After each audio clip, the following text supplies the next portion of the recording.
Guys, तो कैसे हैं आप सब। उम्मीद है सभी खैरियत से होंगे। आज मैं एक और न्यू मानवा स्टार्ट करने वाली हूँ जिसका नाम है I swear we are just friends.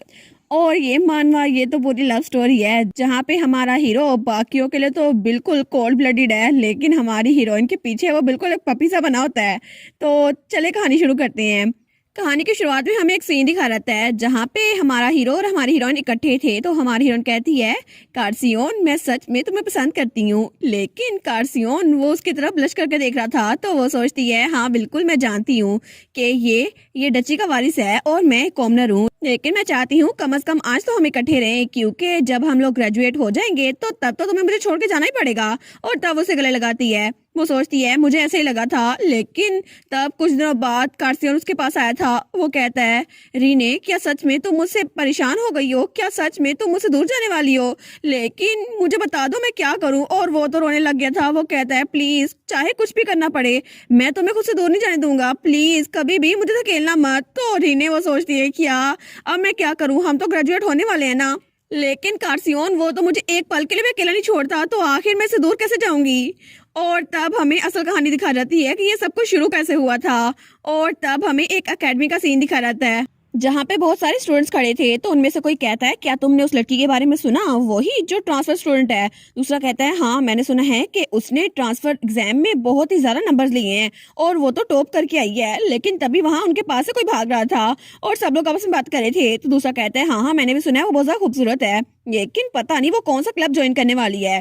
तो वो कहता है, क्या पता कौन सा ज्वाइन करे, लेकिन न्यूज तो जल्दी फैल जाती है ना। और तुम्हें पता नहीं है उसने तो एप्लीकेशन पीरियड को भी मिस कर दिया है। अब शायद कोई भी क्लब उसे एक्सेप्ट ना करे, लेकिन ऐसा लगता है वो बहुत ज्यादा स्मार्ट है और फिर भी उसने ऐसी गलती कर दी, उसने कोई क्लब ज्वाइन नहीं किया। और तब वो लोग बातें कर रहे थे, लेकिन तभी पीछे से कोई लड़का वो वहां पर आके गिरता है। वो कहता है, मुझे माफ कर दो कि मैं तुमसे टकराया। वो कहता है, मैं दोबारा कभी भी तुम्हारे सामने नहीं आऊंगा, प्लीज मुझे माफ कर दो कार्सियोन। लेकिन तभी बाकी सारे डर गए थे और वो तो बकायदा काम प्रोसेस नीचे गिरा था। कार्सियोन कहता है, तुम लोग अभी ट्रांसफर स्टूडेंट की बात कर रहे थे है ना, उसका नाम क्या है? और तब कार्सियोन बहुत ज्यादा खतरनाक हो रहा दे रहा था और सब लोग उससे डरते थे। और तब हमें बताया जाता है कि एलिना अकेडमी ये तो एक नोबल ने बनाई थी जिसका नाम एलिना था। और ये एक ऐसा स्कूल है पूरे एम्पायर में जहाँ कोई भी स्टेटस से डिवाइड नहीं है। और यहाँ पे चाहे कोई नोबल हो या कोई कॉमनर हो, अगर उसने एंट्रेंस एग्जाम पास कर लिया है तो वो यहाँ पे एडमिशन ले सकता है। और ये अकेडमी बहुत ज्यादा मशहूर है क्योंकि यहाँ से बहुत सारे टैलेंटेड लोग गुजरे हैं और वो लोग स्पोर्ट्समैनशिप में भी अच्छे थे और पढ़ाई में भी। लेकिन सबसे अच्छी चीज जिसकी वजह से स्टूडेंट्स अपने टैलेंट को शो ऑफ कर सकते हैं वो है क्लब एक्टिविटीज। और ये बहुत ज्यादा इंपॉर्टेंट है जिसकी वजह से स्टूडेंट्स को किसी न किसी क्लब में पार्टिसिपेट करना ही पड़ता है, और चाहे कोई ट्रांसफर स्टूडेंट हो या फिर कोई और। तब हमें हमारी हीरोइन दिखा जाती है, रीने, जो वहां से गुजर रही थी। वो सोचती है मुझे भी ये करना पड़ेगा ना। और रीने वो बहुत ही ज्यादा खूबसूरत थी। वो सोचती है चाहे मैं कॉमनर क्यों ना हूँ, लेकिन मेरे ग्रेड्स अच्छे थे, फिर भी मुझे कोई ना कोई क्लब तो ज्वाइन करना ही पड़ेगा ना। और वो नोटिस बोर्ड के पास आती है और वहां पर एक क्लब का नोटिस लगा हुआ था, मॉस्किटो टॉर्चर क्लब। वो सोचती है ये तो बहुत ज्यादा पॉपुलर है ना, लेकिन ये तो फील हो गया, अब मैं यहाँ पर आ नहीं सकती। और भी थे, मॉन्स्टर टेस्टिंग क्लब। वो सोचती है मैं इसमें आना तो नहीं चाहती, बिल्कुल भी नहीं, लेकिन अब मैं क्या करूं। और यहाँ पे तो टाइम पीरियड भी खत्म हो गया है, वो तो कल का था। और तब वो अपना सर उस बिलबोर्ड पे मारती है। लेकिन वो सोचती है मैंने कभी इमेजिन नहीं किया था कि मेरे स्कूल में कोई ना दोस्त हो ना तो ये मुझे इस तरह बाइट करेगा, क्योंकि एप्लीकेशन पीरियड वो तो कल ही बंद हो गया, मुझे किसी ने बताया भी नहीं। और वो सोचती है क्लब एक्टिविटीज तो ग्रेड्स के लिए जरूरी होती है ना, तो मैं कोई और क्लब भी ज्वाइन नहीं कर सकती, तो मुझे कुछ ना कुछ तो करना होगा ना। तो तब वो सीधी होती है और बड़ी कूल बन के दिखाती है। वो सोचती है ठीक है, टीचर्स मुझे रैंडमली किसी क्लब में ज्वाइन करवा ही देंगे, फिर मुझे किस बात की टेंशन। और तब वहां जाने लगती है। वो सोचती है चलो थोड़ी सी हवा खा के आती हूँ। तो पीछे वाले स्टूडेंट सोचते हैं आखिर ये किस बारे में था। लेकिन जब हमारी रीने आगे जाती है तो वहाँ पे कुछ स्टूडेंट्स आपस में बातें कर रहे थे और हंस रहे थे, वो लोग शायद दोस्त थे। वो सोचती है सब लोग एक दूसरे को जूनियर हाई स्कूल से जानते हैं, लेकिन मैं यहाँ हाई स्कूल के फर्स्ट ईयर में आई हूँ, तो इसलिए कोई भी मेरा दोस्त नहीं है और शायद कोई भी मुझसे बात नहीं करना चाहता। मैं भी मुझे अपने दोस्त बनाने चाहिए। तो तभी कोई उसकी तरफ हाथ बढ़ाता है और उसके कंधे पे हाथ रखता है, लेकिन वो डर जाती है। वो सोचती है कि यार ये कौन था। तो तब वो नीचे गिर जाती है। तो पीछे वाला जो लड़का था वो कहता है, सॉरी लेकिन क्या तुम रीने हो, प्लीज कह दो ना तुम ही हो। वो सोचती है इसने तो मुझे डरा ही दिया, पता नहीं ये किस बारे में पूछ रहा है। वो कहती है नहीं मैं रीने नहीं हूँ। वो कहता सच्ची तुम नहीं हो? तो तब वो कहता है मुझे माफ करना, तुम्हारे काले बाल है ना इसलिए मुझे लगा था शायद तुम रीने हो। तो वो कहती है अच्छा तुम उसको क्यों ढूंढ रहे हो? वो कहता है मैं उसको बता दूंगा ना, और वहां से भाग जाता है। वो सोचती है कितना इडियट है ना, इसको नेम टैग का पता नहीं है, मेरा नाम रीने ही है लेकिन इसे देखा ही नहीं। और तब वो खड़ी होती है। वो सोचती है एनीवेज ऐसा लगता है कोई ना कोई मुझे ढूंढ रहा है, लेकिन जो कोई भी है ना पता नहीं वो मुझे ढूंढ क्यों रहा है। और उसको ढूंढ रहा था हमारा कार्सियोन। तो वो अपने आप से बातें करते हुए कहती है चाहे कुछ भी हो मुझे कोई ना कोई क्लब उसको तो पिक करना ही होगा ना। और मैंने वॉक भी की और एक पागल इंसान भी मुझसे टकरा गया, लेकिन फिर भी मुझे समझ नहीं आई। और तभी उसके पीछे कार्सियोन आता है। वो सोचती है क्या पता मुझे हाइकिंग क्लब को ज्वाइन करना चाहिए या फिर मॉन्स्टर टेस्टिंग वाले को टीचर्स किसी ना किसी भी तो असाइन कर देंगे ना मुझे। तो तभी कार्सियोन उसके पास आता है। वो कहता है तो मुझे मिल ही गई, तो चलो तुम मेरा क्लब ज्वाइन कर लो। तो तब हमारी हीरोइन वो पीछे मुड़ के कार्सियोन की तरफ देखती है तो कार्सियोन वहीं पर खड़ा था। वो सोचती है सॉफ्टली फ्लोइंग पिंक हेयर और इसकी आंखें ये तो ब्लू आईज है ना, जो कि बहुत ज्यादा परफेक्ट है। और इसके लिप्स ये तो स्माइल करते हुए बहुत हैंडसम लगते हैं। लेकिन कार्सियोन उसकी तरफ एप्लीकेशन फॉर्म बढ़ाते हुए कहता है ये हमारी क्लब का एप्लीकेशन फॉर्म है, बस तुम इस पे अपना नाम लिख दो और तुम हमारे क्लब में आ जाओगी। तो वो सोचती है कि यार ये सच में बहुत ही ज्यादा हैंडसम है, इतना ज्यादा हैंडसम। और तब वो अपनी आंखें बंद कर लेती है। वो सोचती है सच में कोई इतना ज्यादा हैंडसम हो सकता है, ये तो बहुत ज्यादा हैंडसम है। तो रीने सोचती है मुझे आइडिया नहीं था कि हमारे स्कूल में कोई इतना हैंडसम लड़का भी होगा। तो वो कहता है क्या तुमने अभी तक कोई क्लब ज्वाइन नहीं किया, हमारे वाला बहुत ज्यादा ग्रेट है, तुम्हें इसे ज्वाइन करना चाहिए। वो सोचती है आज तो मुझे अजीबो गरीब से लोग मिल रहे हैं, हालांकि हैंडसम है लेकिन फिर भी मैं इसके क्लब को ज्वाइन नहीं कर सकती। वो कहती है लेकिन सारी की सारी एप्लीकेशन फॉर्म वो तो कल बंद हो गए थे ना। तो वो कहता है अच्छा, लेकिन वो स्माइल कर कहता है मेरे पास पेन है, तुम इसको ज्वाइन कर लो और हमारी एक्टिविटीज कल से स्टार्ट हो जाएंगी और मैं तुम्हें अलाउ करता हूँ इसको ज्वाइन करना। वो कहती है ओए पिंक हेड, एप्लीकेशन पीरियड कल एंड हो गया है। तो वो कहता है लेकिन हमारे क्लब की डेडलाइन आज की है, तो तुम आज ज्वाइन कर सकती हो। लेकिन रीने वो तो बस जाने लगती है। वो सोचती है ये तो मेरी बात सुन नहीं रहा, कितना रूड है। लेकिन वो कहता है प्लीज यहाँ पे अपना नाम साइन कर दो ना। तो तभी उसका हाथ पकड़ता है। वो सोचती है क्या इसने मुझे रोक लिया। तो वो कहता है आखिर तुम कहाँ पे जा रही हो, प्लीज मेरी बात मान लो ना। तो हमारी हीरोइन कहती है लेकिन मैं तुम्हारे क्लब को क्यों ज्वाइन करूं, डेडलाइन तो कल खत्म हो गई थी ना। वो कहता है हाँ पुराने क्लब्स की डेडलाइन कल खत्म हो गई थी, लेकिन न्यूली एस्टेब्लिश क्लब्स की डेडलाइन आज की है और तुम्हें बस अपना नाम यहाँ पे लिखना होगा, फिर तुम ज्वाइन हो जाओगी। वो सोचती है डेडलाइन डिफरेंट है, लेकिन आखिर ये मेरी बात क्यों नहीं मान रहा। लेकिन वो सोचती है एक मिनट, अगर मुझे टीचर्स ने किसी भी रैंडम क्लब में डाल दिया ना वो तो बहुत अजीब होगा। लेकिन ये लड़का मुझे लगता है ये तो स्कूल सेलिब्रिटी की तरह है और ये कहेगा हेलो एवरीवन मैं तुम लोग का प्रिंस हूँ, और लड़कियां तो उसके पीछे पागल होगी और मेरी लाइफ बहुत ज्यादा बुरी हो जाएगी अगर मैं इसके साथ इन्वॉल्व हुई तो। लेकिन वो सोचती है पता नहीं इसका क्लब किस तरह का है और मैं तो बस अपनी जिंदगी सुकून से गुजारना चाहती हूँ। तो रीना कहती है सॉरी लेकिन मैं तुम्हारे क्लब को ज्वाइन नहीं कर सकती। तो वो अपनी आंखों में आंसू लाते हुए कहता है प्लीज हमारे क्लब में कम से कम 3 लोग की जरूरत है, हमारे पास 2 मेंबर्स ही हैं, तो प्लीज तुम इसको ज्वाइन कर लो ना। और कार्सियोन तो बहुत क्यूट लग रहा था। वो कहता है क्या तुम मेरी हेल्प नहीं करोगी। वो कहती है वेल मैं, लेकिन जब वो उसके चेहरे की तरफ देखती है वो तो बहुत ज्यादा हैंडसम लग रहा था और बहुत ज्यादा क्यूट भी। वो कहता है प्लीज प्लीज इसको ज्वाइन कर लो ना। और तब उसने अपना नाम वहां पर लिख दिया था। तो कार्सियोन बड़ा खुश था। वो कहता है थैंक यू सो मच। वो सोचती है मैंने इसका फेस देखकर इसके क्लब को ज्वाइन कर लिया, लेकिन मुझे इसके हैंडसम चेहरे की वजह से ऐसा कुछ नहीं करना चाहिए था। और तब वहां से जा रही थी। वो सोचती है आखिर मैं ऐसा कैसे कर सकती हूँ। तो तब कार्सियोन कहता है ठीक है कल तुमसे अपनी फर्स्ट मीटिंग में मिलेंगे। और उसके जाने के बाद कार्सियोन उसका तो रूप ही बदल गया था, वो बिल्कुल कोल्ड हो गया था। और तब वो उस एप्लीकेशन फॉर्म पे उसका नाम देखता है। वो कहता है फाइनली मैंने उसका सिग्नेचर ले लिया, तो कम से कम वो मेरे क्लब में आएगी। टू बी ऑनेस्ट जब उसने मुझे इग्नोर किया ना तो मैं तो अपना असल रंग दिखाने ही वाला था। और असल बात तो ये थी कि कार्सियोन के लिए कभी भी क्लब फॉर्म करना इतना मुश्किल नहीं था, क्योंकि बहुत सारे लोग उसका पीछा करते रहते थे, क्योंकि वो बहुत ज्यादा हैंडसम था ना और बहुत ज्यादा पॉपुलर भी था। हालांकि वो बिल्कुल एक बुली था, लेकिन फिर भी सारी लड़कियां उसके पीछे पागल थी, उसके और फ्योर के पीछे। लेकिन रूमर्स वो तो पूरे स्कूल में फैली हुई थी, इसलिए हर कोई उनसे डरता था, उससे भी और फ्योर से भी, उसका दोस्त जो क्लब का मेंबर था। लेकिन फ्योर वो तो बहुत ज्यादा तंग आया हुआ था उससे। वो कहता है आखिर तुम किसी को भी क्लब में ज्वाइन होने क्यों नहीं दे रहे, सब लोग तो बहुत ज्यादा टैलेंटेड है, लेकिन तुम्हें हर किसी में कोई ना कोई खामी नजर आती है। तो फाइनल में दोनों कोई ऐसे स्टूडेंट को ढूंढ रहे थे जिसने अभी तक कोई क्लब ज्वाइन नहीं किया था। और तब हमारा कार्सियोन वहां जाते हुए कहता है फाइनली उसने क्लब ज्वाइन कर लिया, लेकिन कभी भी मैंने किसी लड़की को मेरे लुक्स को इग्नोर करते हुए नहीं देखा।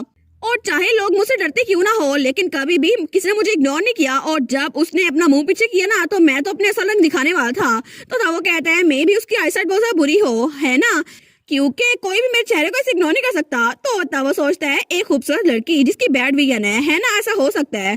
और तब क्लब एक्टिविटी स्टार्ट हो गई थी और हमारी हीरोइन वो बताती है कि मैंने कुछ चीजें सीखी, क्योंकि जिस लड़के ने मुझे इसमें इन्वाइट किया था ना उसका नाम था कार्सियोन। तो तब पहला सवाल ही कार्सियोन उससे ये पूछा था तुम्हारी आईसाइट कितनी है। वो कहती है 20/20, मेरी तो बिल्कुल परफेक्ट विजन है। तो कार्सियोन मुंह बना लेता है। वो सोचती है इसका चेहरा ऐसा क्यों बन गया, क्या ये जेलस हो रहा है कि मेरी आईसाइट इतनी ज्यादा अच्छी है। वो सोचता है ये बात सेंसिटिव ना आती कि इतनी अच्छे से देख सकती है। लेकिन हमारी हीरोइन हमें बताती है कार्सियोन तो पूरी एकेडमी में अपने डर की वजह से मशहूर है, क्योंकि हर कोई उससे डरता है। लेकिन वो कभी भी किसी के साथ इतना नाइस नहीं था, फिर भी मेरे साथ नाइस था। तो वो सोचती है लेकिन मुझे इससे डर नहीं लग रहा, मुझे लगता है शायद इसको कंप्लेन करना बहुत अच्छा लगता है। तो तब फ्योर अपना इंट्रोडक्शन करवाता है, वो कहता है हेलो मैं हूँ फ्योर, क्या मैं तुम्हें रीने कह सकता हूँ। तो तब हमारी हीरोइन उसकी तरफ देखती है, वो कहती है हाय फ्योर तुम तो अच्छे लग रहे हो, और वो उसके फेस के बारे में बात कर रही थी क्योंकि वो भी बहुत ज्यादा हैंडसम था। वो कहती है अच्छा लेकिन ये क्लब है किस बारे में, क्या हमें कुछ करना चाहिए, मुझे बताओ हमें क्या करना है। तो कार्सियोन कहता है मैस अराउंड, वो कहती है क्या, वो कहता है हमारा जो भी एजेंडा है हम खुद पूरा कर लेंगे और हमें मॉन्स्टर्स को मार के टीचर्स को अपनी रिपोर्ट देनी है, लेकिन तुम जो चाहे वो कर सकती हो, हम तुम्हारा नाम भी लिख देंगे और तुम यहाँ पर हो ना तो बस तुम चुपचाप यहाँ पर रहना। तो फ्योर भी सोचता है ये अभी यहाँ पर आई है और इसे कहना भी शुरू हो गया है, लेकिन तब हमारी हीरोइन वो खड़ी होती है, वो कहती है तुम, और उसके पास आके कहती है तुम तो सच में सबसे ज्यादा बेस्ट हो, मैं यही तो करना चाहती। लेकिन तब उसका हाथ पीछे धकेलता है, तो तब वो तीर शो करती है, लेकिन कार्सियोन तो ब्लश करने लग गया था। वो कहता है तुम्हें क्या लगता है तुम किसको टच कर रही हो। तो हमारी हीरोइन कहती है अच्छा सॉरी, मुझे लगता है मैं कुछ ज्यादा एक्साइटेड हो गई थी, मुझे माफ करना कि तुम्हें मेरे वजह से बुरा लगा कार्सियोन। लेकिन अपना नाम उसके मुंह से सुनकर वो तो और ज्यादा ब्लश करने लग गया था। वो कहता है मेरा नाम मत लेना। वो कहती है क्या तुम्हारा नाम ही मत लूं। वो सोचती है मैं आखिर इसको क्या बुलाऊं, आखिर ये सारी नाइसनेस किस लिए थी, बस मुझे क्लब में ज्वाइन करवाने के लिए। तो तब वो उठ के चेयर्स के पास आती है और चेयर्स को तरतीब दे रही थी। तो फ्योर कहता है रीने तुम क्या कर रही हो। तो रीने कहती है कार मेरा मतलब है पिंक हेड ने कहा था कि मैं मैस अराउंड करूं, ठीक है, तो मैं बस यहाँ पर नैप लेने वाली हूँ, बस यहाँ पर सो जाऊंगी चुप करके। और उसने 3 चेयर्स इकट्ठी कर ली थी। तो कार्सियोन उसको घूरी जा रहा था और वो वहाँ पे लेट गई थी आराम से। तो वो सोचती है ये तो मुझे बहुत ज्यादा घूर रहा है। तो रीने कहती है क्या तुम्हें मुझसे कुछ कहना है। वो कहता है नहीं कुछ भी नहीं। लेकिन वो कहती है वेल मुझे तुमसे कुछ कहना है। तो कार्सियोन कहता है मुझे तुम्हारी बात सुननी नहीं है। वो कहती है सच में। वो सोचती है ठीक है फिर मैं आराम से सो जाती हूँ। लेकिन तब वो उसको घूरी जा रहा था और तब थोड़ा सा ग्लूमी रहता है। तो तब उठ के उसके पास आता है, वो कहता है अच्छा मुझे बताओ क्या बात करनी तुमने। तो रीने सोचती है ऐसा लगता है ये बात सुने बगैर रह नहीं सकता, तो उसको अपने पास बुलाती है। वो कहती है जरा इधर आओ ना फिर बताती हूँ। तो कार्सियोन तो ब्लश करने लग गया था, वो उसकी तरफ आता है और तब वो झुकता है, लेकिन रीने वो तब उसको अपने पास करती है और तब उसके कान में फूंक मारती है। तो तब कार्सियोन बेचारा वो तो पीछे गिर गया था और बहुत ब्लश कर रहा था। वो कहता है तुम्हारा दिमाग तो खराब नहीं हो गया, तुम क्या कर रही हो। तो वो सोचती है इसका रिएक्शन कितना फनी है ना, लेकिन इसको तंग करना कितना मजा आता है। तो रीना कहती है अगर तुम्हें कहीं चोट लगी है तो मैं तुम्हारे जख्म पे फूंक मार दूंगी। तो कार्सियोन उसके मुंह पे हाथ रख लेता है, वो कहता है तुम ये सारी चीजें कहना कब बंद करोगी। लेकिन वो तो उसको घुरी जा रही थी। तो कार्सियन कहता है अगर तुमने ये सब कुछ कहा ना तो मुझे लगता है कि मुझे तुम्हें चुप रखना पड़ेगा जब तक तुम ग्रेजुएट नहीं हो रहती। और तब फ्योर तुमको देखी जा रहा था। तो हमारी हीरोइन सोचती है मैं चाहे जो कुछ मर्जी करूं ये तो ओवर रिएक्ट करता है, मुझे लगता है मुझे उसे और तंग करना चाहिए। तो तब उसके हाथ को लिक करती है। तो कार्सियन बेचारा वो तो बिल्कुल रेड हो गया था। वो कहता है आखिर तुम किस तरह के इंसान हो, ये क्या कर रही हो। लेकिन रेने को तो बड़ा मजा आ रहा था उसे तंग करके। वो कहती है देखा मुझे लगता है रूमर्स पे ट्रस्ट करना बिल्कुल भी अच्छी बात नहीं है, क्योंकि ये तो सच में कभी बुली हो ही नहीं सकता। और इसको देखकर तो लगता है इसको तंग करने में मुझे बहुत ज्यादा मजा आएगा। और हमारा कार्सियन वो तो बिल्कुल रेड हो चुका था। तो तब उछल के पीछे होता है, वो कहता है आखिर तुमने ऐसा क्यों किया। तो रीने कहती है अच्छा मैं तो बस तुम्हें तंग करी थी, लेकिन तुम्हारे हाथ तो कुछ ज्यादा सटी है। तो वो बेचारा तो ब्लश किए जा रहा था। वो सोचती है कितना क्यूट है ना ये, इसको अब मैं और तंग करूंगी, मुझे लगता है मुझे मेरी न्यू टाइप मिल गई है। लेकिन वो बेचारा तो बकायदा काम नहीं लग गया था। वो सोचती है अब तो मैं इसको रोजाना तंग करूंगी। तो पीछे से फ्योर कहता है आखिर तुम करने की क्या कोशिश कर रही हो। लेकिन तब अगले दिन वो फिर से सोचती है एलिला एकेडमी में तो हर कोई सिर्फ इक्वल ही है और यहाँ पे ये स्ट्रिक्ट रूल है कि कोई भी अपने स्टेटस को शो नहीं करेगा। और मुझे भी यहाँ पे ऐसा ही लगा था। लेकिन जब वो कमरे में आई थी ना क्लब रूम में, तो वो कहती है ओए पिंक हेड मुझे ये बताओ आखिर ये क्या चीज है। और वहाँ पे एक सोफा पड़ा हुआ था। वो कहता है तुम्हें पता नहीं चल रहा ये काउच है। वो कहती है नहीं मेरा ये मतलब नहीं है, मेरा मतलब है कि ये। और वहाँ उस सोफे के ऊपर हाउस लिसांटियस यानी कि हमारे कार्सियन के घर की एक रेस्ट लगी हुई थी। तो वो सोचती है लगता है इसने रूल्स को फॉलो नहीं किया, ये तो सच में अपने स्टेटस को शो ऑफ कर रहा है। तो वो कहता है ये ज्यादा कंफर्टेबल है, मुझे लगता है हार्ड चेयर से ज्यादा कंफर्टेबल है। वो कहती है क्या तुम मेरे बारे में फिक्रमंद हो रहे थे कि मैं हार्ड चेयर पर सोई थी कल। तो उसके मुंह से चाय बाहर निकल जाती है। वो कहता है तुम मुझे फिर से तंग कर रही हो। तो रीना कहती है नहीं तुम्हें तंग कर रही हो, बिल्कुल नहीं, मैं तो सच बता रही हूँ। वो कहता है मैं जब से तुम्हें मिला हूं ना मैं समझ ही नहीं पा रहा तुम क्या सोच रही हो। तो वो दिल में सोचती है मैं तो सोचती रहती हूँ तुम कितना क्यूट हो, कितना हॉट हो, और मैं तो तुम्हें देखना चाहती हूँ कि तुम क्या करते हो, बस यही सोचती हूँ मैं। लेकिन तब वो सीरियस होते हुए, उसे डराते हुए कहता है अगर मैंने तुम्हारी ये जुबान ही काट दी तो फिर तुम्हें क्या लगेगा कि तुम बोल सकोगी। तो वो कहती है अच्छा ट्राई करके देख लो। लेकिन कार्सियन वो कहता है बिल्कुल नहीं, मैं कुछ नहीं करने वाला। वो सोचती है कितना बोरिंग है, मुझे लगा था शायद ये सच में बुली होगा, लेकिन ये तो सिर्फ बातें ही करता है। तो तब उसके सामने वाली चेयर पर बैठने लगती है। तो तब उसको घूर के देखता है। वो कहती है आज मैं एक बुक में लेके आई हूँ पढ़ने के लिए, लेकिन उसको घूरी जा रहा था। वो कहती है अब क्या हुआ। तो कार्सियन कहता तुम यहाँ पे क्यों बैठ रही हो? वो कहती है और कहाँ पे बैठूं? वो जगह, वो सोफा, वो तो तुम्हारे लिए है ना, तो मैं वहाँ पे कैसे बैठ सकती हूँ? वो कहता है मुझे फर्क नहीं पड़ता, तुम चाहे उसको जैसे मर्जी इस्तेमाल करो। वो कहती है अच्छा। फिर वो जल्दी से भाग के जाती है। वो कहती है फिर तो मैं इस पे आराम से सो सकती हूँ ना। और तब सोफे पे जाके बैठ गई थी। वो सोचती है ये काउच, ये तो बिल्कुल किसी क्लाउड की तरह लग रहा है, कितना सॉफ्ट है ना। और वो तो बहुत ज्यादा खुश थी, बहुत ज्यादा खुश कि कितना ज्यादा सॉफ्ट है। लेकिन तभी कार्सियन की हंसी छूट जाती है। वो कहती है आखिर इतना फनी क्या है? लेकिन कार्सियन वो स्माइल करते हुए कहता है क्या तुम्हें ये काउच इतना जरा पसंद आया? वो कहती है हाँ ठीक ही है। लेकिन कार्सियन वो स्माइल करके कहता है वैसे भी तुम्हें झूठ बोलने की कोई जरूरत नहीं है, तुम्हारे चेहरे पे साफ साफ लिखा हुआ है। वो सोचती है मेरे चेहरे पे क्यों लिखा हुआ है, मुझे काम डाउन होने की जरूरत है, ये मेरा मजाक ना उड़ाए। लेकिन तभी कार्सियन वो चुटकी बजाता है और तभी वहां पे एक ब्लैंकेट आ जाती है हमारी हीरोइन के ऊपर। तो वो कहती है क्या एक ब्लैंकेट? लेकिन क्या तुम इसको भी मेरे लिए लेके आए हो? वो कहता है बस आराम से सो जाओ, तुम्हें क्लब रूम में आके सोना था ना बस। वो कहती है अच्छा तो क्या जो कल मैंने तुम्हें ऑफर दी थी कि तुम्हारी चोट पे मैं फूंक मारूंगी क्या इस वजह से? लेकिन वो बेचारा वो तो और सा ब्लश करने लग गया था। वो सोचती है इसका चेहरा तो फटने वाला है जितना ये ब्लश कर रहा है, लेकिन आज के लिए मैं इसको अकेला छोड़ देती हूँ। और तब उस ब्लैंकेट को लेती है। वो सोचती है कितना क्यूट है ना ये, बिल्कुल एक कैट की तरह, और ये तो बिल्कुल एक कैट ही लगता है। और ये कैट तो नए लोगों से बहुत ज्यादा सस्पिशियस लगती है, लेकिन अब मैं इसको समझ पा रही हूँ। तो हमारी रीने कहती है मुझे तुम्हारे बारे में बिल्कुल गलत आइडिया था और अब मुझे बुरा लग रहा है। वो कहता है क्या मतलब? वो कहती है बस मैंने कुछ रूमर सुनी थी कि तुम किसी को भी बहुत ज्यादा मारते हो जिसकी वजह से वो लोग तुमसे डरते हैं। तो वो कहता है अच्छा ऐसी बात है? तो हमारी रीन कहती है ना ये क्रेजी बात। लेकिन तभी वो सो गई थी। और तब वो सोचती है आखिर में मुझे लगता है शायद मुझे उसके बारे में गलतफहमी हुई थी, क्योंकि उसके बाद उसके बारे में सारी रूमर्स वो खत्म हो गई थी, जैसे कभी थी नहीं और कोई भी उसके बारे में बात नहीं कर रहा था।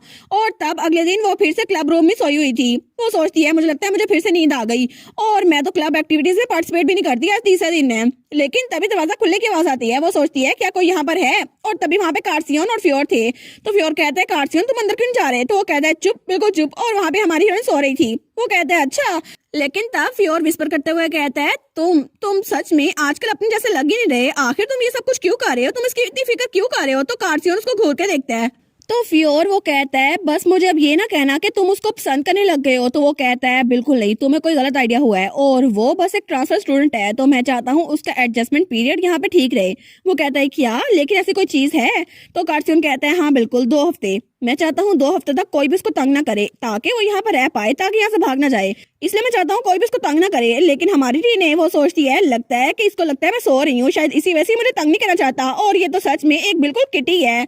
और तभी कार्सियन वो अंदर आ गया था और जब वो हमारी हीरोइन की टांगों को देखते हैं ना तो वहाँ पे ब्लैंकेट नहीं थी। तो तब वो ब्लैंकेट उसके टांगों की तरफ करने लगता है। वो सोचती है देखो ना कितना क्यूट है, इसे लगता है शायद मुझे सर्दी लग जाएगी, लेकिन मुझे इस अपॉर्चुनिटी को मिस नहीं करना चाहिए। और तभी वो उठ के उसकी तरफ देखती है और दोनों की नजर टकराती है। तो वो कहती है क्या तुम सच में मेरे लिए कुछ नाइस कर रहे हो पिंक हेड? लेकिन हमारा हीरो वो थोड़ा फ्लस्टर्ड हो जाता है। वो कहता है नहीं मैं कुछ नहीं कर रहा था। वो कहती है आई बेट कि तुमने सर्जरी के जरिए अपने विंग्स को रिमूव किया है, क्योंकि तुम तो बिल्कुल एक एंजल हो किटन।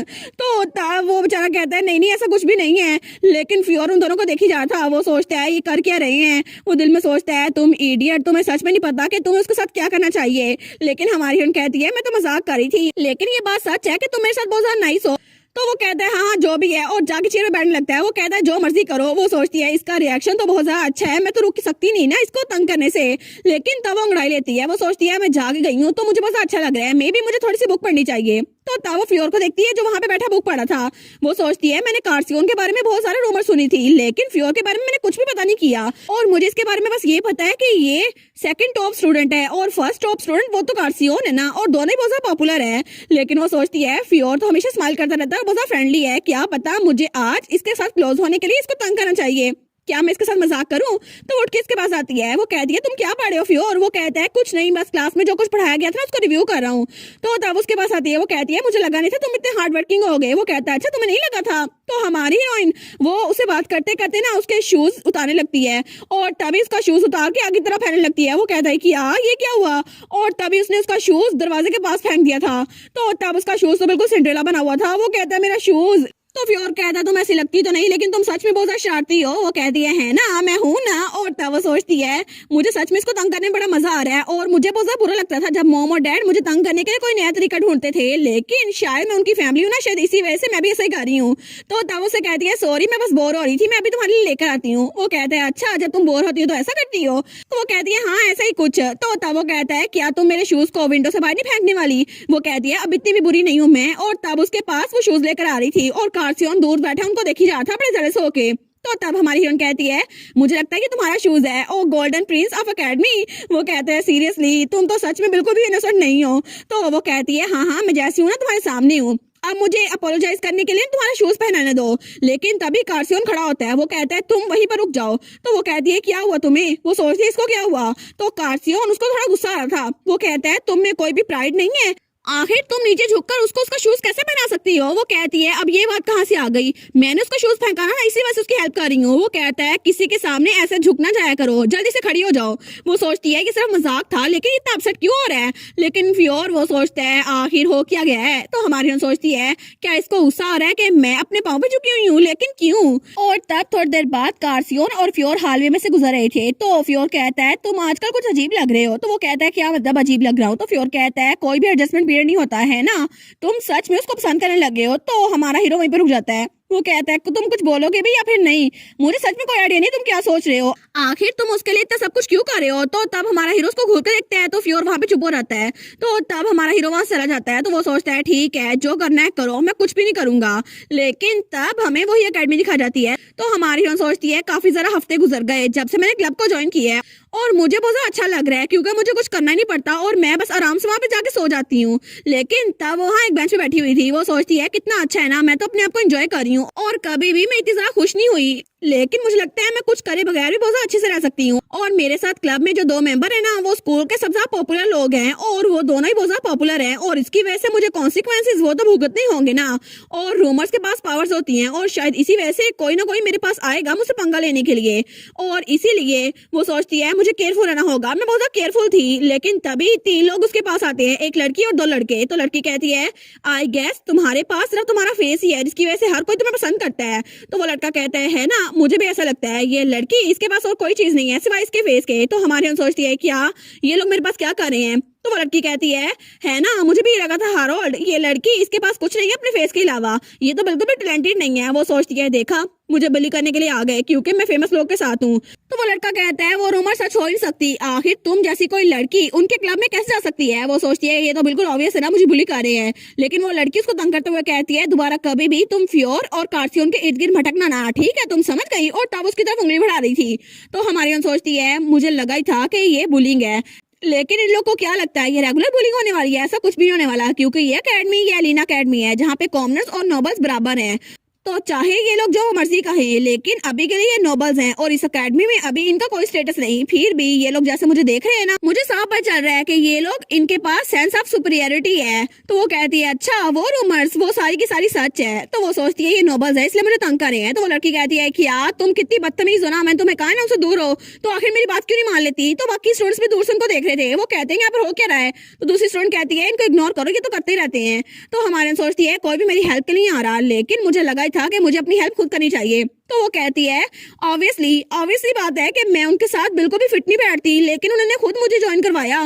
तो वो लोग कहते हैं कि यार सच में। तो हमारी उन कहती है मैं कसम खा कहती हूँ कि मैंने उन दोनों के क्लोज होने के लिए क्लब को ज्वाइन नहीं किया। तो दूसरा लड़का कहता है ये तो सच में खुद बहुत ज्यादा प्रिटी है, लेकिन दूसरा लड़का उसके कौन ही मारता है। तो वो लड़की कहती है क्या मतलब अब तुम बहाना बनाने लग गई हो, तुम उनसे दूर होगी समझ आई, अब तुम्हारा कोई बहाना नहीं चलेगा। और आखिर मुझे एक्सप्लेन करो कि क्या वजह थी जिसकी वजह से तुम उन दोनों के साथ चिपकी हुई हो। तो हमारे कहती है उनके फेसेस की वजह से ना, ऑफ कोर्स वो बहुत ज्यादा हैंडसम है। तो वो लोग कहते हैं कि यार, तो हमारे कहती है तुम एग्री करते। तो वो लड़का कहता है हाँ मैं एग्री करता हूँ, लेकिन दूसरा लड़का उसको सर पे मारता है। तो वो लड़की चिल्ला के कहती है आखिर तुम्हारी जैसी किसी लड़की की हिम्मत कैसे हुई कि तुम उन दोनों के साथ रहो, और हम नोबल्स को इकट्ठे रहना चाहिए ना कि तुम कॉमनर्स को।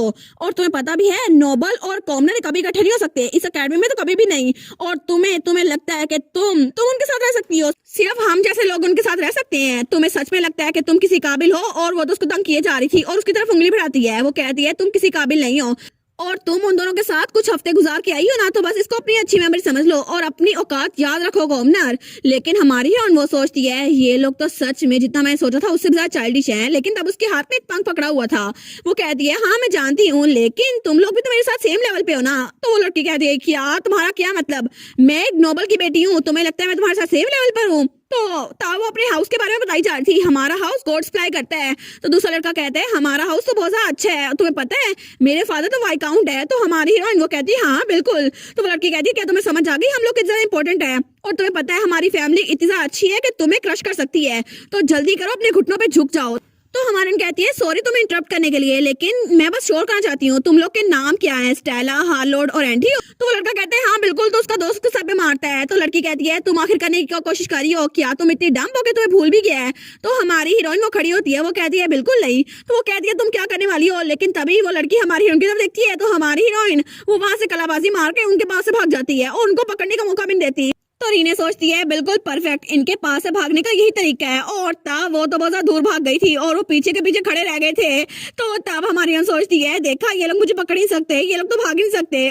और तब थोड़ी देर बाद हमारी हीरोइन वो तो टीचर्स ऑफिस में थी और तब उसके पास जो पंख था ना वो असल में एक रिकॉर्डिंग डिवाइस थी जहाँ पे उसने उसकी सब बातें रिकॉर्ड कर ली थी। तो वहाँ पे सारे के सारे टीचर्स बैठे हुए थे और सब उनकी बातें सुन रहे थे। तो तब उनमें से एक टीचर कहता है मुझे लगता है हमने बहुत कुछ सुन लिया, ऑनेस्टली ये तो बहुत ज्यादा शॉकिंग है, आखिर वो किसी कॉमनर को ऐसे ट्रीट कैसे कर सकते हैं, और तुम अब आराम से रेस्ट कर सकती हो रीने। तो रीने कहती है थैंक यू सर, मैं तो बहुत ज्यादा डर गई थी, आपको पता है वो बहुत ज्यादा डरी हुई थी, लेकिन अब आप सब मेरे साथ है ना तो मुझे लगता है ये बिल्कुल काफी है क्योंकि रूल्स तो बहुत ज्यादा स्ट्रिक्ट है ना और कोई भी आपकी डिसरिस्पेक्ट नहीं कर सकता। तो सारे टीचर्स कहते हैं वाओ कितनी अच्छी स्टूडेंट है ना ये, लेकिन हमारी हीरोइन वो स्माइल करती है, वो सोचती है मुझे लगा था कि सारे टीचर्स मेरा साथ देंगे क्योंकि इस एकेडमी में रूल्स बहुत ज्यादा इंपॉर्टेंस रखते हैं और इसीलिए मैं चाहती हूँ मेरी लाइफ इजी हो जाए। और तब वो टीचर के सामने बहुत ज्यादा बहादुरी दिखा रही थी, लेकिन जैसे ही वो हाल में से गुजर रही थी ना तभी वो बेचारी उसको तो बिल्कुल पैरी कटाई करने लग जाते हैं। वो सोचती है ठीक है ये सब कुछ खत्म हो गया, बस ये ठीक है क्योंकि मुझे सबकी आदत है, काम डाउन रीने काम डाउन। लेकिन तभी वो तो वहां पे नीचे गिर जाती है। वो सोचती है आखिर मेरे साथ ऐसा क्यों हो रहा है, क्योंकि जब मैं अपनी आंट के घर थी ना तभी मेरे साथ ऐसा ही हुआ था और वो इंसान वो भी एक नोबल था, उसने मुझे नीचा दिखाया और उसकी वजह से मैं अभी तक इस ट्रॉमा से बाहर नहीं आ पाई। लेकिन तब वो खुद से कहती है गहरी सांस लो, बस तुम्हें गहरी सांस लेनी होगी, बस मुझे गहरी सांस लेनी होगी। और तब वो बहुत थकी हुई थी, वो सोचती है बस मैं क्लब रूम में जाऊंगी, वहां पे थोड़ी देर के लिए आराम करूंगी, फिर मैं ठीक हो जाऊंगी, बस मुझे यही करना होगा है ना, अगर मैं ये करूंगी तो मैं ठीक हो जाऊंगी। और थोड़ी देर बाद वो क्लब रूम में आ गई थी और उसने अपने आप को पूरा का पूरा लपेट लिया था। वो सोचती है जब मैं काम डाउन हो जाऊंगी ना तो उठ जाऊंगी, लेकिन बस थोड़ी देर और मुझे यहाँ पर रहने दो क्योंकि वो मेमोरीज वो कभी भी मुझसे दूर नहीं जाती। और तब वो सोचती है आखिर पिछली बार मुझे पैनिक अटैक कब आया था, जब मेरे मॉम और डैड वो दोनों गुजर गए थे और मैंने उनसे कहा था जब आप उठेंगे ना तो हम लोग पिकनिक पे जाएंगे बिल्कुल पहले की तरह, लेकिन वो लोग वो कभी उठे ही नहीं। और मैं अपनी लाइफ में बदकिस्मती लेकर आई थी क्योंकि मेरे पेरेंट्स वो पता नहीं किसी डिसीज की वजह से गुजर गए थे, लेकिन मैंने हिम्मत नहीं हारी थी, मैं उनके लिए मेडिसिन लाती रही थी और हर्बलिज्म में मैंने मास्टर किया हुआ था क्योंकि मेरी मॉम एक हर्बलिस्ट थी और मैंने अपने आप को कहा था उम्मीद मत हारो। और जब मुझे उसका क्योर मिल गया ना वो फूल, तो मैं बहुत ज्यादा खुश हो गई थी और तब मैं भागते हुए वो फूल लेकर अपने पेरेंट्स के पास आई थी और मैं बहुत ज्यादा खुश थी। लेकिन जैसे मैंने दरवाजा खोला था ना मेरे पेरेंट्स वो तब तक गुजर चुके थे और मेरे पेरेंट्स वो तो सिक से सिक होते जा रहे थे, हालांकि मुझे वो फ्लावर भी मिल गया था और फिर भी कोई फायदा नहीं था। और आखिर में मेरी सारी की सारी होप्स वो दम तोड़ गई क्योंकि मेरे पेरेंट्स वो मुझे छोड़ के जा चुके थे।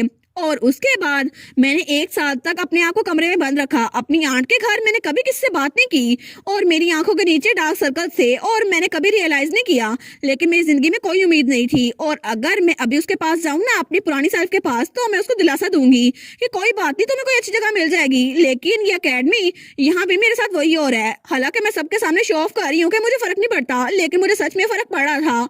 तो तब वो ब्लैंकेट से अपना हाथ निकालती है, वो सोचती है मैं नहीं चाहती कोई मुझे ऐसा देखे टूटता हुआ क्योंकि स्कूल ग्राउंड्स में भी सोशल स्टेटस मैटर नहीं करता, लेकिन अगर मैं बाहर गई तो हाई सोसाइटी में ये सब कुछ मैटर करता है और कोई भी मुझे नीचे दिखाने से चूकेगा नहीं। और इसीलिए मुझे अपने आप ये लड़ाई करनी चाहिए क्योंकि चाहे कुछ भी हो जाए, चाहे फ्योर और कार्सियोर मेरे दोस्त क्यों ना बन जाएं, लेकिन बाहर की दुनिया में वो लोग मुझसे बहुत बड़े हैं और वो लोग नोबल स्टेटस के हैं, मैं सिर्फ एक कॉमनर हूँ। और फिर भी प्रोफेसर के साथ रिकॉर्ड शेयर करना ये काफी नहीं होगा, मुझे लगता है कि मुझे खुद से कुछ करना होगा ताकि उन किड्स को पनिशमेंट मिल सके और मुझे बस थोड़ी सी रिक्वेस्ट करनी होगी। और तब वो बाहर निकल आई थी और तब वहाँ हाल में से फ्योर गुजर रहा था। तो तब उसको बुलाती है, वो कहती है फ्योर क्या मैं तुमसे बात कर सकती हूँ? तो फ्योर कहता है सॉरी मैं थोड़ा बिजी हूँ, लेकिन तब उसके पास आ जाती है, वो कहती है क्या मतलब तुम अपने किसी और फैन से टकरा गए? वो कहता है अच्छा तुम और रीने, लेकिन तुम कैसी हो? और तब रीने मुसलसल रोने की वजह से उसकी आंखों के नीचे रेडनेस हो गई थी। तो तब वो कहती है असल में मुझे तुमसे एक फेवर चाहिए था, क्या तुम मेरी बात मानोगे? और तब हमें उस रात का सीन दिखा रहता है और अकेडमी में कोई जगह जहाँ पे फ्योर खड़ा हुआ था, वो कहता है वेल असल में ये इतना भी बुरा नहीं है, लेकिन रीने ने जब से क्लब ज्वाइन किया ना हर कोई इसको धमकी दिए जा रहा है और वो लोग तो उसको बुली कर रहे थे। तो तब वहाँ पे कार्सियन भी खड़ा था, वो कहता है नहीं मैं तुमसे ये बात नहीं पूछ रहा, मुझे ये बताओ कि रीने ने क्लब को क्यों ज्वाइन किया? तो वो कहता है तुम्हारे फेस की वजह से। तो तब कार्सियोन को वो सारी मोमेंट्स याद आती हैं जब रीने ने उसकी तारीफ की थी। वो सोचता है सच में वो सीरियस थी, लेकिन मुझे कभी लगा नहीं था कि वो सच में मेरे फेस को अच्छा समझती होगी। और तब वो ब्लश करने लग जाता है। वो सोचता है सच्ची वो मुझे पसंद करती है। लेकिन तब वो कहता है मेरा चेहरा। तो फ्योर कहता है कि अभी तक तुम इस बात पे अड़े हुए हो, तुम्हें समझ नहीं आ रही कि उसने रिकॉर्डिंग को लीक कर दिया। लेकिन रूमर्स तो फैल रहे हैं और कल तो सब तक पहुंच जाएंगे, तो हमें कुछ करना चाहिए और कल तक पूरे स्कूल को पता चल जाएगा कि उसने हमारे क्लब को ज्वाइन किया, इसकी वजह से वो बुली हो रही थी। तो कार्सियोन बेचारा वो तो ब्लश करते हुए सोच ही जा रहा था मेरा चेहरा, उसको मेरा चेहरा पसंद है। तो फ्योर सोचता है ये मेरी बात सुन ही नहीं रहा। लेकिन कार्सियोन वो कहता है जब वो मुझसे पहली बार मिली थी ना तो उसने मुझे नोटिस ही नहीं किया, मुझे लगा था शायद वो मुझे पसंद नहीं करती, लेकिन वो मेरे चेहरे को पसंद करती है। तो फ्योर कहता है कार्सियोन मुझे सच में समझ नहीं आ रही, लेकिन क्या तुम ब्लश करना बंद करोगे? और इस बात से तो मुझे गूज़बम्स आ रहे हैं। तो कार्सियोन कहता है शट अप। तो तब कार्सियोन बेचारा तो हमारी हीरोइन के बारे में सोच जा रहा था। वो सोचता है इस पूरे वक्त में मुझे लगा था कि शायद वो मुझसे दूर रहना चाहती है, शायद इसीलिए मुझसे दूर रह रही है, लेकिन क्या उसको सच में पसंद है कि मैं कैसा दिखता हूँ? ये बात मुझे इतनी ज्यादा खुश क्यों कर रही है? और मैं सच में चाहता हूँ कि वो मेरे चेहरे को पसंद करती रहे, क्योंकि जब उसने मुझे इग्नोर किया था ना तो इस बात ने मेरे प्राइड को हर्ट किया था। लेकिन मैं कभी नहीं चाहता कि वो मुझे नापसंद करे, और ये बात तो मुझे बहुत ज्यादा हैप्पी कर रही है। और फिर वो सोचता है वो लड़की वो तो कभी भी मुझे तंग करने से डरती नहीं है और उसको मुझसे डर नहीं लगता, लेकिन शायद इसी वजह से मैं ये बात जानना चाहता था कि वो मुझे तंग क्यों करती है। और ये बात मुझे बहुत हैप्पी कर रही है कि वो मेरे बारे में कैसा फील करती है, मैं सच में ये जानना चाहता हूँ। तो तब फ्योर कहता है कार्सियोन कहीं सच में तुम उसके बारे में कोई फीलिंग्स तो नहीं रखते? तो तब हमारा हीरो वो कहता है आखिर मैं क्या करूँ, मुझे लगता है कि तुम सच कह रहे हो। तो तब फ्योर वो सोचता है सच में इसका कुछ नहीं हो सकता, लेकिन रीने के लिए बहुत बड़ा मसला हो जाएगा, क्योंकि उसे अब कार्सियोन के ऑब्सेशन के साथ गुजरना पड़ेगा। और हमारा हीरो वो सोचता है आखिर ये सब कुछ कब शुरू हुआ, जब मैं उसके पास वो एप्लीकेशन फॉर्म लेकर गया था या फिर उसके बाद? लेकिन वो कभी भी मेरे दिमाग से निकलती नहीं है, और हर बार जब वो मेरे पास होती है ना तो मुझे बहुत अच्छा लगता है। और जब वो उन चेयर्स पे सोई हुई थी ना और तब उसकी टांगे वहां पर मुझे लगा था शायद उसे ठंड लग जाएगी, तो मुझे बहुत ज्यादा बुरा लग रहा था, इसीलिए मुझे लगा था शायद मुझे उसके लिए कुछ करना चाहिए। और तब उसका पॉइंट ऑफ व्यू दिखाया जाता है जब कुछ दिनों पहले जिस दिन हमारी हीरोइन ने क्लब को ज्वाइन किया था वो अपने घर आया था जो कि कैपिटल में था, और वो टेलीपोर्ट होकर आया था, लेकिन तभी वो वहां पर कदम रखता है। वो सोचता है लॉन्ग रेंज टेलीपोर्टेशन मैजिक ये तो हाई लेवल मैच कर सकते हैं और मैं ये कर सकता हूँ, लेकिन मुझे कभी भी किसी से डर नहीं लगा और मैं कभी भी किसी से डरता नहीं हूँ। और तभी वहां पे घंटी बजाता है। तो जैसे वो घंटी बजाता है ना तभी दरवाजा खुलता है और बटलर वहां पर आता है। वो कहता है कौन आ गया लॉर्ड कार्सियोन के कमरे में? लेकिन तभी वो हमारे हीरो को देखता है। वो कहता है लॉर्ड कार्सियोन आप वापस आ गए, लेकिन आप रात के इस वक्त क्यों वापस आ गए हैं? मैं आपका बेड लगा दूं, आप सो जाएं। तो हमारा हीरो कहता है मुझे ब्लैंकेट ला कर दो। वो कहता है जी माय लॉर्ड मैं अभी आपको एक ब्लैंकेट ला कर देता हूँ। तो हमारा कार्सियोन कहता है असल में ये मेरे लिए नहीं है, लेकिन जल्दी जाओ लेकर आओ। वो कहता है जी मैं समझ गया, और वहां से भाग गया था। वो सोचता है सच में उन्हें ब्लैंकेट चाहिए, लेकिन उनके कमरे में पड़ी तो हुई है, मे भी उनको किसी और के लिए ब्लैंकेट चाहिए। तो वो सोचता है एक मिनट, उनको अपने लिए ब्लैंकेट नहीं चाहिए, उनको किसी और के लिए ब्लैंकेट चाहिए। तो तब वो सोचता है हाँ उनको किसी को ठिकाने लगाना होगा ना, शायद इसलिए ब्लैंकेट चाहिए, किसी को जान से मार दिया होगा, लेकिन मुझे उनके लिए कुछ ना कुछ तो करना पड़ेगा ना। और तब कार्सियोन अपने कमरे में था और वहां पे वो सोफा पड़ा हुआ था, वो काउच। तो वो सोचता है मुझे लगता है कि चेयर्स पे लेटना उसके लिए थोड़ा अजीब होगा, तो शायद मुझे ये लेके जाना चाहिए। और तब वो वहां पे मैजिक करता है और वो सोफा वो टेलीपोर्ट हो रहा था। तो तभी उसने अपने पॉकेट डायमेंशन में वो डाल लिया था, क्योंकि उसके पास ये मैजिक भी था, क्योंकि वो बहुत सारी चीजें अपने घर से लेकर एकेडमी में गया था। और कार्सियोन के लिए पॉकेट डायमेंशन बहुत ज्यादा हेल्पफुल साबित होती थी। वो सोचता है अगर मैं इसको अपने साथ ले जाऊं तो क्या वो इस काउच को यूज करेगी, तो फिर वो कैसे रिएक्ट करेगी, क्या वो खुश होगी, क्या वो उसको पसंद आएगा? लेकिन तब वो ब्लश कर था। वो सोचता है चेयर्स पे सोने से तो अच्छा है ना वो काउच पे सो जाए, मुझे लगता है इससे उसे अच्छी नींद आएगी, और ये तो बहुत ज्यादा कंफर्टेबल भी है, और अगर इसके साथ मैं उसको ब्लैंकेट दूं ना तो शायद उसको अच्छा लगेगा, लेकिन अगर वो इस पे सोएगी ना तो उसको बहुत ज्यादा अच्छा लगेगा। और वो सोचता है अगर उसने इसको देखा और तब उसने स्माइल की तो मुझे कितना ज्यादा अच्छा लगेगा ना। लेकिन तभी वो कहता है एक मिनट, आखिर मैं उसके बारे में क्यों सोच रहा हूँ, आखिर मैं उस लड़की के बारे में सोच ही क्यों जा रहा हूँ? और तब वो अपना सर पकड़ लेता है। वो सोचते हैं मैं बस ये चाहता हूँ वो काउच पे लेटी रहे, और कुछ नहीं और कुछ नहीं। लेकिन जब उसको ये काउच मिलेगा तो वो बहुत ज्यादा अच्छा महसूस करेगी और तब वो स्माइल करेगी, मे भी उसको अनकंफर्टेबल ना लगे। लेकिन तब अगले दिन जब उसने स्माइल की थी ना तो वो बहुत ज्यादा खुश हो गया था। वो सोचता है इसको सच में ही अच्छी लगी थी, लेकिन मैं कभी भी समझ नहीं पाया कि आखिर वो क्या सोच रही है।